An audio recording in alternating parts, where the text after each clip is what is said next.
ჩვენთან არა მეგონი ეს უკვე BMW-ს მე მინდა ჩვენს მაყურებელს ვთხოვო და დაგვიწეროთ კომენტარებში თუ თქვენ რამდენი განსხვავება იცით ჩვეულებრივ M-პაკეტსა და E36-ის M3-ს შორის კომენტარებში ახლა ორივესთან რა E30 ну სანამ ჩვენ ამ მოდელებს გადავიღებდით და ზოგადად ამ მოდელებთან მეც ძალიან ბევრი შეხება მაქვს ჩემი ძველი წლებიდან გამომდინარე იმიტომ რომ მე ძალიან ბევრი E36 მყოლია ანუ M-სა და ჩვეულებრივ M-პაკეტს შორის ძალიან მინიმალური განსხვავებებია რა.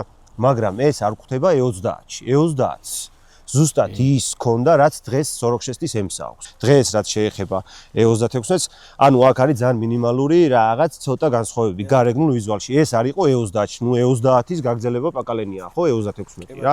მაგრამ E30-ს რო წარმატებები აქვს რბოლებში და მოგებული აქვს ჯილდოები აქვს, E36-ს იმდენი არ აქვს, როგორც ვიცი. ნამდვილად. ну მოდი ამ ყველაფერს თავი დავანებოთ დაუბრუნდეთ გარე ვიზუალზე. გარე ვიზუალი E30 M3-ს კრილოები ქონდა. ანუ კრილოებით განსხვავდებოდა. სად წავიდა E36-ში კრილოები? ანუ რატო გადაწყვიტეს? ეს კითხვა ჩვენთან არა მეგონი ეს უკვე BMW-ს გადაწყვიტეს რომ ნამდვილად რავი არც მის ანუ E36-ში აღარ არის და მე ისე 46-ის M-ში გრძელდება რა. აი რატო დავიჩა მე სხვათა შორის E36-ის მოყვარული ვარ მე რა რომ 46-ს მყავდა და რაღაც.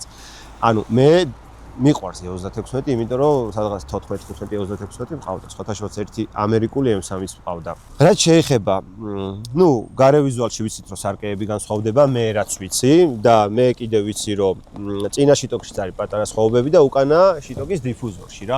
უკანა შიტოკის დიფუზორში სიღრმეშია სხვაობა და მე მინდა ჩვენს მაყურებელს ვთხოვო და დაგვიწეროთ კომენტარებში თუ თქვენ რამდენი განსხვავება იცით ჩვეულებრივ M-პაკეტსა და E36-ის M3-ს შორის. კომენტარებში აუცილებლად დაწერეთ, რამდენი განსხვავება აქვს.